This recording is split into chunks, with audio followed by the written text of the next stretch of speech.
አንድ ሰው በተደጋጋሚ ህልመ ሌሊት የሚያስቸግረው ከሆነና በክርስትና ህይወቱ ትልቅ ተጽዕኖ የሚፈጥርበት ከሆነ መጀመሪያ መንስኤዎቹ ምንድናቸው? ሰዎች ከእግዚአብሔር ገነት የወጡት የመብላት ፍላጎታቸው ጨምሮ የእግዚአብሔርን ትእዛዝ ተላልፈው ስለሆነ ሰው ከእግዚአብሔር ሲርቅ ወዴት ነው የሚሄደው? ወደ ዲያብሎስ። የባንክ ወለድ በቤተክርስቲያን አስተምሮ እንዴት ይታያል? ወለድና አራጣ ማበደር ይለያያል። የባንክ ወለድ መቀበል ከክርስትና አስተምሮ አንጻር እንዴት ይታያል? የባንክ ወለድ ክርስቲያኖች ቢቀበሉ ኃጢአት ይሆናሉ? ባንክ ቤት ገንዘብ ማስቀመጥ ብቻ ሳይሆን ቤተክርስቲያን ራሷ ባንክ ቤትም ከፍታለች።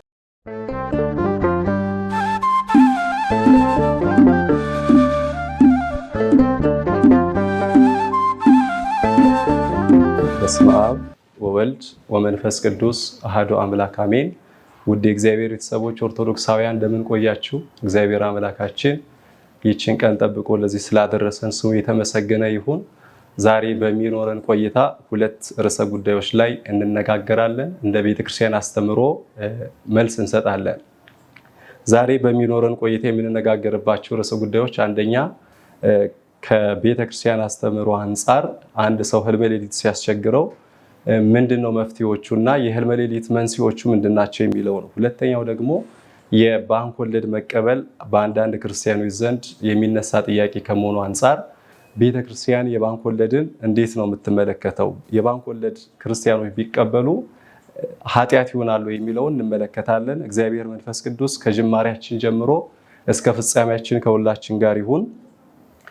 እንዲህ ወደ መጀመሪያው ጥያቄ ስንገባ ህልመ ሌሊት የሚለውን ጉዳይ እንመለከታለን።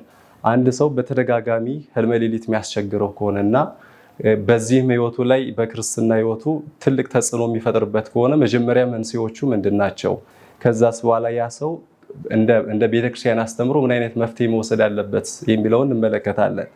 ህልመ ሌሊት መጀመሪያ ምንድነው ስንል አንድ ሰው ከእድሜው ጋር ተያይዞ የሚመጣ የወጣትነት እድሜ ላይ ሲሆን የሚያጋጥመው ጉዳይ ነው እና በዚህ ወቅት በህልመ ሌሊት ወቅት በሚሆንበት ጊዜ ቤተክርስቲያን ምንድነው የምታደርገው ሲባል ለተወሰነ ጊዜ ወይም ለተወሰኑ ሰዓታቶች ቤተክርስቲያን እንዳይገባ ንጽህናውን ጠብቆ ከአንድ ቀን በኋላ ግን እንዲገባ ከ24 ሰዓት ወይም ከአንድ ቀን በኋላ እንዲገባ ቤተክርስቲያን በፍትሐ ነገሥት ስርዓት መጽሐፍ ተጽፎ ይገኛል።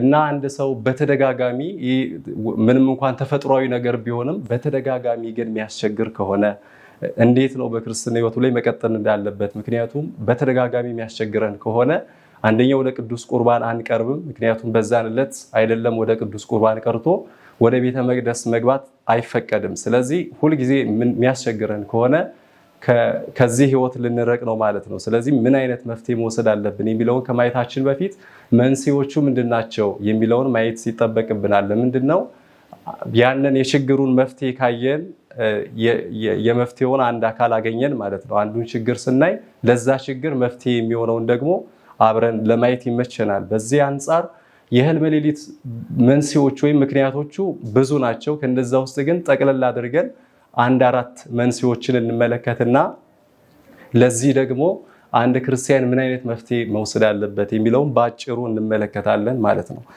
ህልመ ሌሊት መንስኤዎቹ ብለን ከምንጠቅሳቸው መካከል የመጀመሪያው ምኞት ነው። ምኞት ሲባል አንድ ሰው ለምሳሌ ከብዙ ነገር አንጻር ሊመኝ ይችላል።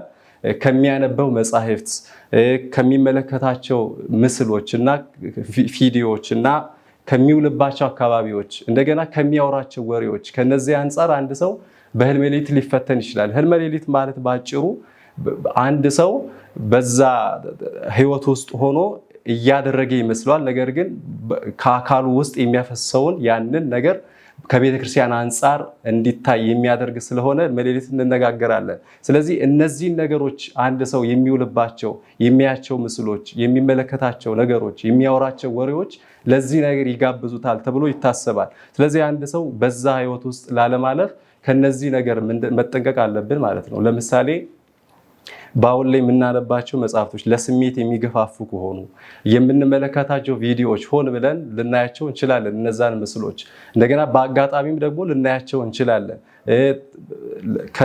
ለዛ ነገር የሚጋብዙ ደግሞ ምስሎች አሉ፣ የፎቶግራፎች አሉ እና እነዛን ስንመለከት ከውሏችን አንጻር ስለሆነ ሌሊት ላይ የሚያጋጥመን በዛ ነገር ልንፈተን ስለምንችል መፍትሄውን ወደ በኋላ እንመለከታለን። ስለዚህ መጀመሪያው መንስኤ ብለን የምንመለከተው ምኞት ነው። ምኞት ደግሞ የሚመጣባቸው ነገሮች አንድ ሰው መጀመሪያ ለመመኘት ያያል፣ ካየ በኋላ ይመኛል፣ ያስባል ያንን ነገር ለመፈጸም። ስለዚህ አንድ ሰው ቪዲዮ አይቶ ያንን ነገር ሊመኝ ይችላል። ምስል አይቶ ያንን ነገር ሊመኝ ይችላል። ሰዎች ደግሞ የሚያወሩት ወሬ በዛ ነገር ላይ ብቻ ከሆነ ያ ወሬ ተጽዕኖ አሳድሮበት ለመመልከት ወይም ለመፈጸም ሊጓጓ ይችላል። ስለዚህ ከዚህ አንጻር በህልመ ሌሊት ሊፈተን ስለሚችል ይሄ የመጀመሪያው መንስኤ ነው። ሁለተኛው መንስኤ ምንድነው ስንል ከሰውነት ድካም አንጻር ሊከሰት ይችላል። ሌሊት ላይ ለምሳሌ የምንሰራቸው ስራዎች በጣም እረፍት የሌላቸው ከሆኑ ትልቅ ከሰውነታችን ኃይል የሚያወጣ ስራ የምንሰራ ከሆነና ድካም የበዛበት ነገር ከሆነ ሌሊት ላይ ተኝተን ሳለን ሳናውቀው ሊያጋጥመን ይችላል። ስለዚህ ይሄ ይሄኛው መንስኤ ነው ብለን ልንመለከት እንችላለን። ስለዚህ የምንሰራቸው ስራዎች ቀለል ማድረግ በተሻለ መጠን እረፍት ለመውሰድ እና ከሰውነታችን ጋር ተስማሚ የሆነ ስራ መስራት ይመከራል ማለት ነው። ሶስተኛ ምንድነው መንስኤው ስንል ዋናው ጉዳይ ከመንፈሳዊ ህይወት ስንርቅ ወይም ደግሞ የመንፈሳዊ ህይወት ዝለት የምንለው ጉዳይ ነው። መንፈሳዊ ህይወት ስንል አንድ ክርስቲያን ወይም አንድ አማኝ ከፈጣሪው ጋር ያለው ግንኙነት ማለት ነው። ወይም ከእግዚአብሔር ጋር ያለው ግንኙነት እንዴት መሆን እንዳለበት የሚያስኬድባቸው መንገዶች ማለት ነው። ለምሳሌ ጾሙ፣ ጸሎቱ፣ ስግደቱ፣ በቤተክርስቲያናችን ውስጥ የምናደርገው መንፈሳዊ ተግባራት፣ ስራዎቻችን፣ ምጽዋቱ፣ እነዚህ ነገሮች አንድ ክርስቲያን ከእግዚአብሔር ጋር ወይም ከፈጣሪው ጋር ያለው ግንኙነት ጠንካራ እንዲሆን የሚያደርጉ ናቸው። አምላካችን ኢየሱስ ክርስቶስ በዚህ በማቴዎስ ወንጌል መሰረታዊ ትምህርት ብሎ ካስተማራቸው ትምህርቶች መካከል አንዱ የተራራው ስብከት ምንድነው ላይ የማቴዎስ ወንጌል ምዕራፍ 6 ላይ ጾም፣ ጸሎት፣ እነዚህ ምጽዋት መሰረታዊ ጉዳዮች ናቸው። ስለዚህ ሰው ከነዚህ ሲርቅ በዚህ ህይወቱ ብቻ ሊፈተን ይችላል። ምክንያቱም ይህ ሰው ከዚህ ህይወት ወጣ ማለት ተጋላጭ የሚሆነው ለዲያብሎስ ነው።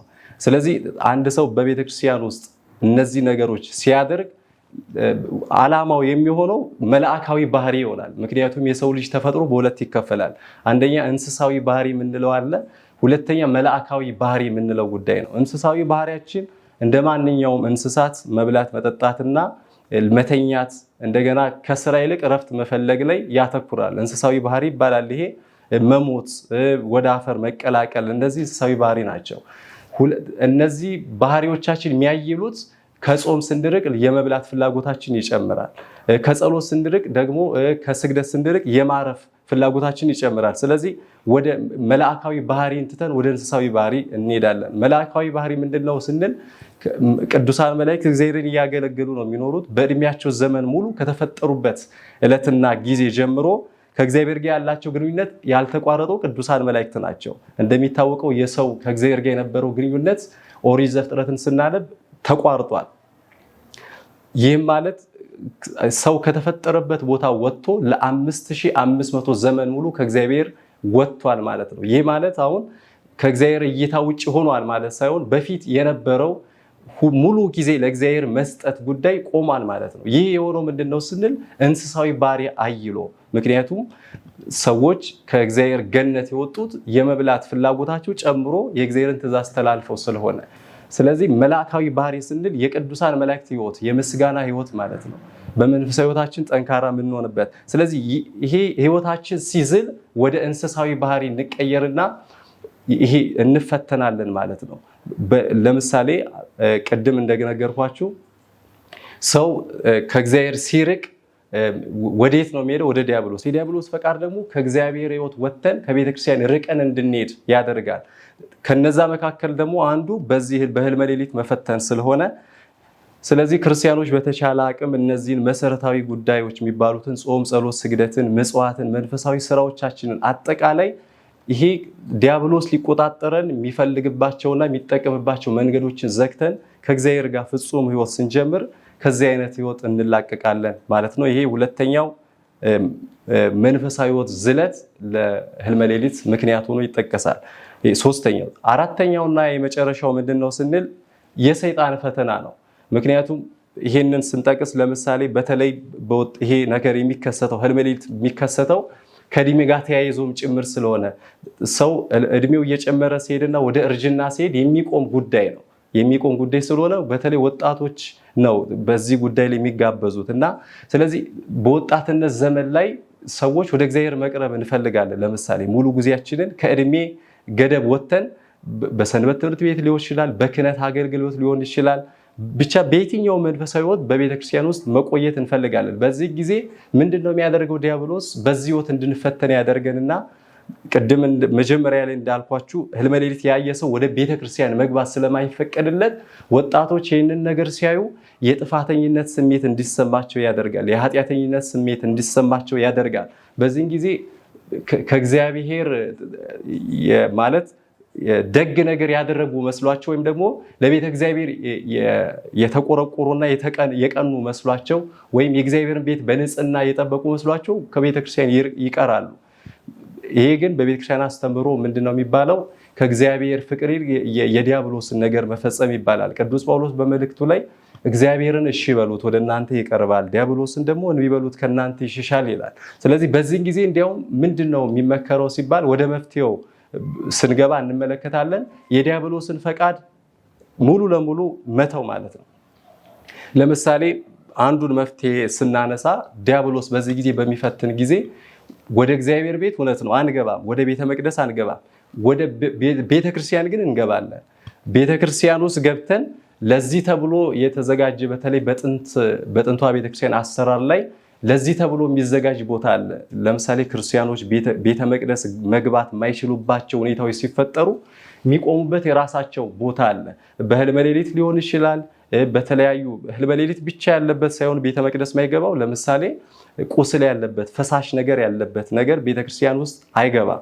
በዚህን ጊዜ ቆሞ የሚያስቀድስበት የሚጸልይበት እንደ ማንኛውም ክርስቲያን ደግሞ መንፈሳዊ አገልግሎቶችን መስቀል መሳለም፣ ቅዱሳት መጻሕፍትን መሳለም ከቁርባን ውጪ ማለት ነው ሌሎችን አገልግሎት የሚያገኝበት ቦታ የራሱ ቦታ አለው። ስለዚህ ቤተክርስቲያን ይህንን ታሳቢ አድርጋ ክርስቲያኖች በዚህ ጊዜ መግባት በማይችሉበት ጊዜ ቆሞ የሚያስቀድሱበት ቦታ ታስቀምጣለች። የሚጸልዩበትን ቦታ፣ አገልግሎት የሚያገኙበትን ቦታ ሁሉ ታዘጋጃለች። ስለዚህ ምን ማድረግ አለበት ሲባል እንዲህ አይነት ህልመ ሌሊት ሲገጥመን ወደዛ ቦታ በተደጋጋሚ መሄድ ማለት በአእምሯችን ላይ ወደ እግዚአብሔር ቤት ከመሄድ ይልቅ መቅረትን ንጽህና አድርገን ልንጠቀም እንችላለን። ግን በፍጹም የተሳሳተ መንገድ ስለሆነ ወደ እግዚአብሔር ቤት መቅረብ የመጨረሻው አማራጭ ነው እና ይሄ ከሆነ ህልመ ሌሊት ሲያስቸግረን አሁን በጠቀስኩላችሁ ምክንያት ማለት ነው ምን እናደርጋለን የሚለውን አንድ ሁለት ሐሳብ እናንሳ። መፍትሄዎቹን ስንናገር መጀመሪያ ማሳሰቢያ መናገር አለብን። ቅድም እነዚህ አሁን የጠቀስናቸው አራቱ የህልመ ሌሊት መንስኤዎች ቢሆኑም ግን የመጨረሻው ፈተና ማን ነው? የዲያብሎስ ፈተና ነው። በአራቱም በኩል የሚፈትነን ዲያብሎስ ነው።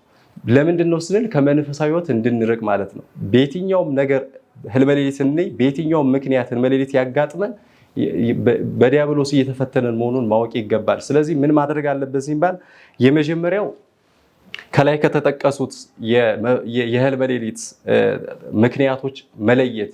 ምክንያቱም ችግርን ማወቅ የመፍትሄ አንድ አካል ነው ተብሎ ይታሰባል። ለምሳሌ ከችግሮቹ መካከል ምኞት ብለን አንስተናል።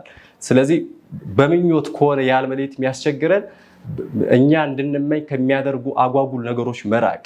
ለምሳሌ ምኞት ላይ ያነሳናቸው የምናያቸው ቪዲዮዎች፣ የምናወራቸው ወሬዎች፣ የምናያቸው ምስሎች፣ እንደዚህ የምናነባቸው መጽሐፍቶች ለነዚህ የሚጋብዝ ነገር ከሆነ ይህንን ነገር መተው ማለት ነው። ሁለተኛ በሰውነት ድካም ምክንያት ያለ ነገር የሚያስቸግረን ከሆነ እረፍት መውሰድ። በተለይ ደግሞ ማታ ላይ አባቶቻችን እንደሚናገሩት እነዚህ ትኩስ ምግብ ነገሮችን በልቶ ማደር፣ ከመጠን በላይ ውሃ ወስዶ መተኛት፣ እነዚህ ነገሮች ለህልመ ሌሊት እንደ ፈተና ሆኖ ያገለግላሉ። ስለዚህ እነዚህ የሰውነት ድካምንም ጭምር ስለሚጨምሩ አንድ ሰው በጣም መጨረሻ ላይ ስራ ሰርቶ ሲያደር ወይም ደግሞ ምግብ አብዝቶ በልቶ ሲተኛ የድካም ስሜት ይሰማዋል። ሌሊት ለመነሳት ያቅተዋል። ለጸሎትም ይሁን ለስራ ለመነሳት ስለሚያቅተው እነዚህ ነገሮችን መቀነስ ይሄ ነው። ሁለተኛው የዲያብሎስ ፈተና ብለን የምናየው ምንድነው? በመንፈሳዊ ሕይወታችን ላይ የሚያመጣብን ተጽዕኖዎች ናቸው። የጥፋተኝነት ስሜት እንዲሰማን ያደርጋል። የኃጢአተኝነት ስሜት እንዲሰማን ያደርጋል። በዚህ ጊዜ ራሳችንን እንደ እርኩስ አድርገን መመልከት። ስለዚህ ምንድነው ሲባል ለዚህ መፍትሄ የሚሆነው ሰው መሆናችንን ማሰብ፣ ከተፈጥሮ ጋር ተያይዞ መምጣት የሚችል ነገር መሆኑን አይተን ወደፊት ከእግዚአብሔር ጋር መጓዝ። ይሄ አንዱ መፍትሄ ነው። ሁለተኛው ምንድነው መፍትሄው ስንል ህልመ ሌሊትን ለማቆም ህልመ ሌሊትን ከቤተክርስቲያን አስተምሮ አንፃር መመልከት። ቤተክርስቲያን ህልመ ሌሊትን እንዴት ነው የምታየው ስንል እርኩሰት ነው ብለው የሚያስተምሩ አንዳንድ የቤተክርስቲያን አባቶችም ጭምራሉ። በተለይ በህልመ ሌሊት ጉዳይ ብቻ ሳይሆን ሴቶች በጸነሱ ጊዜ በወለዱ ጊዜ እነዚህ ነገሮች ከእርኩሰት ጋር ተያይዞ ማየት፣ ወር አበባ ላይ በሚሆኑ ጊዜ እና ወንዶች ደግሞ ህልመ ሌሊት ሲያጋጥማቸው ከእርኩሰት ጋር እየይዞ ማየት አንዳንድ ልማዶች አሉና እኛ ምንድነው መስማት ያለው ቤተክርስቲያንን ትምህርት ነው። ቤተክርስቲያን ስርዓት አላት፣ በስርዓት መሰረት ትመራለች። ክርስቲያኖች ሰው እስከሆኑ ድረስ በተፈጥሮ የሚገጥማቸውን ጉዳይ ቤተክርስቲያን ታሳቢ ታደርጋለች። ስለዚህ ይሄንን ታሳቢ አድርጋ ለነዚህ ነገሮች መፍትሄ ታበጃለች። በህልመ ሌሊት ላይ የሚቸገሩ ሰዎችን ቦታ ሰጥታ መንፈሳዊ አገልግሎት እንዲያገኙ አድርጋ ትንከባከባለች። ስለዚህ ቤተክርስቲያን ከመቅረት ይልቅ አዘውትሮ ወደ እግዚአብሔር መቅረብ፣ እንዲያውም ባስቸገረን ቁጥር ለጸሎት መነሳት። አንዳንድ ጊዜ ህልመ ሌሊት በመታን ቀን ለጸሎት ለመነሳት እናፍራለን፣ እንሸማቀቃለን። ሌሊት ያየነው ህልም ትዝ እያለን በእግዚአብሔር ፊት መቆም እንደ ዝሙት አድርገን የምንቆጥርባቸው አጋጣሚዎች አሉና እነዚህ ነገሮች ከአይምሯችን አውጥተን እግዚአብሔር ድካማችን እንዲመለከት በየትኛውም ነገር ብንፈተን የሚረዳን እግዚአብሔር ስለሆነ ሁሉን ነገር ለሱ አሳልፎ ሰጥቶ ከዚህ ነገር አንጻር ቤተክርስቲያንን እንደ አንድ አስተምሮ ወስደን ህልመ ሌሊትን በዚህ መልኩ ማየት እንችላለን ማለት ነው። ይሄ የመጀመሪያው ሐሳባችን ነው። ሁለተኛው ዛሬ የምናነሳው ጉዳይ ደግሞ የባንክ ወለድን ይመለከታል። የባንክ ወለድ በቤተክርስቲያን አስተምሮ እንዴት ይታያል? መጀመሪያ ላይ አንድ ነገር እናንሳ። ሁለት ነገር የሚጋጭባቸው ሰዎች ስላሉ ወለድና አራጣ ማበደር ይለያያል። በቤተክርስቲያን ውስጥ ለምሳሌ ገንዘብ አንድ ሰው ባንክ ያስቀምጣል። ባንክ ሲያስቀምጥ ያ ባንክ ያስቀመጠው ገንዘብ ባንኩ በሚያስቀምጠው የወለድ መጠን መሰረት ብሩ እየጨመረ ይሄዳል። ይህ ማለት ግን እንደ አራጣ ማበደር ሆኖ አይቆጠርም። አራጣ ማበደር የራሱ የሆነ ፍትሐ ነገሥት ላይ አንቀጽ 20 ላይ ቁጭ ያለ ነው። ክርስቲያኖች ለተቸገረ ሰው ገንዘብ ካላቸው ለተቸገረ ሰው በአራጣ ማበደር ኃጢአት ነው በእግዚአብሔር ፊት። ለምንድን ነው ስንል አራጣ ማበደር አባቶቻችን አያይዘው ሲያስተምሩ ከመንፈሳዊ ሕይወት አንጻር ከክርስቶስ ዋጋ ጋር ያገናኙታል። ክርስቶስ ለሰው ልጆች የሰጠው ራሱን ነው። እኛ ደግሞ የምንሰጠው ካለን ነገር ላይ ነው፣ ያውም ደግሞ የሚመለስልን ነገር። ክርስቶስ የሰጠን የማይመለስ ነፍሱን ነው። ክርስቶስ ነፍሱን ከስጋው ሲለይ እኛ አይደለም ነፍስ የሰጠ ነው። ምንም እንኳን ነፍሱን ከስጋው ጋር አዋህዶ ማስነሳት የሚችል አምላክ ቢሆንም ግን ውድ የሆነውን ነፍስ ነው። ክርስቶስ እንደተናገረው ለሰው ልጅ ነፍስን ከመስጠት የበለጠ ከዚህ የሚበልጥ ፍቅር የለም ይላል። ስለዚህ ክርስቶስ የማይመለስ ነገር ሰጥቶናል። እኛ ለሰዎች ደግሞ የሚመለስ ነገር ነው የምንሰጠው፣ መተካት የሚችሉት ነገር ነው የሚሰጠው። እንዲያውም መጽሐፍ ቅዱስ ወደ ፍጹምነት ሲያሳድገው ይህን ትምህርት ስትሰጥ ይመልስልኛል ብለህ አታስብ ይላል መጽሐፈ መነኮሳት። ወይም ደግሞ እንዲመልስልኝ ብለህ አትስጠው። እውነት ነው ቢመልስልህ የሰጠኸውን ገንዘብ ነው የሰጠህ፣ ኃጢአት አይሆንብህም። ነገር ግን ሰውየው የሚመልሰው ባይኖረውስ ሲባል የዛኔ እንዲመልስ አታስገድደው ነው።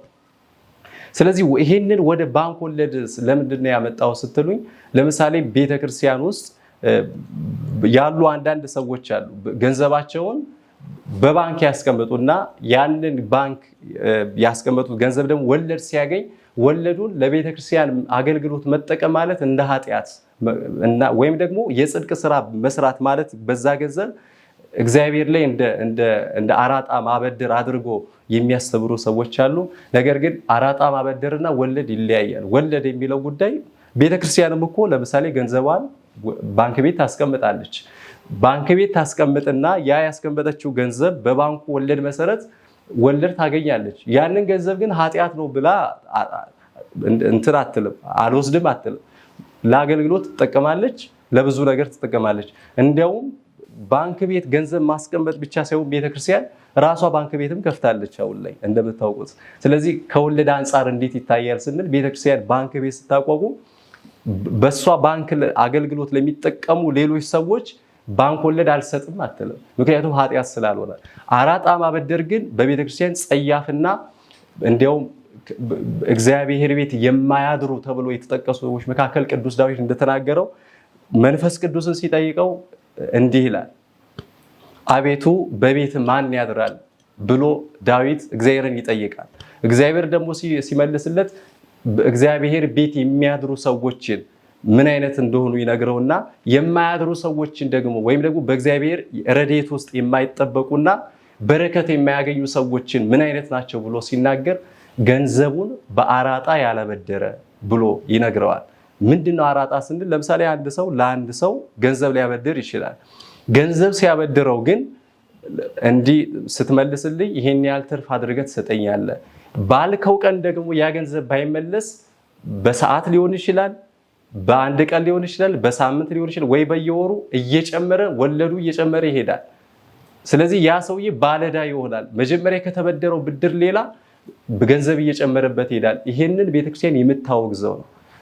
በባንክ ቤት የሚቀመጠው ወለድ ግን በምን እንመስለዋለን? ጠቅለል ስናደርገው ይሄንን የባንክ ወለድ ለምሳሌ በአንድ የድርጅት ወይም ደግሞ ካምፓኒ ውስጥ የሚሰሩ ሰራተኞች ደሞዝ ይከፈላቸዋል።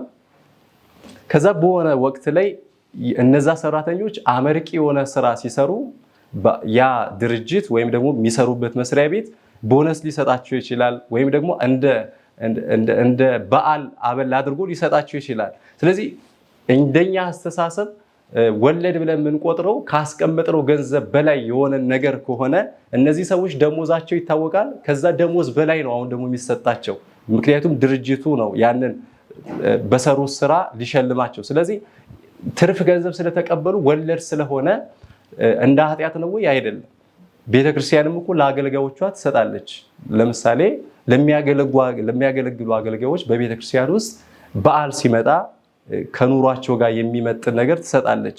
ኑሮን ታሳቢ ያደረገ ምንድነው ይሄ ስንል እንደ ማበረታቻም ጭምር ልንወስደው እንችላለን። ስለዚህ ወለድ ማለት በእኛ ገንዘብ አበድረን ሳይሆን ለባንኩ የሰጠን እዛ ባንክ ላይ ገንዘብ ስላስቀመጥን ባንኩ ያንን ገንዘብ የተጠቀመበት ለኛ ግን እዛ ብቻ ስላስቀመጥን የሚሰጠን እንደ ሽልማትና እንደ ቦነስ ተደርጎ ነው እንጂ የሚቆጠረው እንደ አበዳሪ ሆነን አይደለም። ይህንን በዚህ መልኩ ልናይ ይገባል።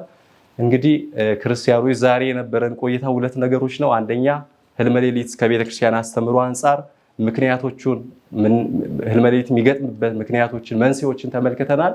መፍትሄዎችንም ደግሞ ለመዳሰስ ሞክረናል። ሁለተኛ ላይ ያነሳነው ሀሳብ ደግሞ የባንክ ወለድ መቀበል ከክርስትና አስተምሮ አንጻር እንዴት ይታያል፣ ኃጢአት ነው ወይ የሚለውን ተመልክተናል። ዛሬ የነበረን ቆይታ ይሄንን ይመስላል። በሌላ ጊዜ በሌላ ርዕሰ ጉዳይ እስክንገናኝ ድረስ እግዚአብሔር አምላካችን የተማርነው በልቡናችን ያሳድርብን። ለሁላችንም እንግዲህ እግዚአብሔር መንፈስ ቅዱስ ባመለከተን መጠን ነው የምንናገረው። ከዚህ በላይ ደግሞ እናንተም የምታነቧቸው መጽሐፍቶችን የምትጠይቋቸው መምህራንን እነዛን ነገሮች በመያዝ ትምህርቱን ማስፋት ትችላላችሁ። ከኔ ጋር የነበረን ቆይታ ለዛሬንን ይመስላል። አነሳስቶ ላስጀመረን አስጀምሮ ላስፈጸመን ለአምላካችን ቅዱስ መልካም ክብር ምስጋና ይግባው። ይቆየን።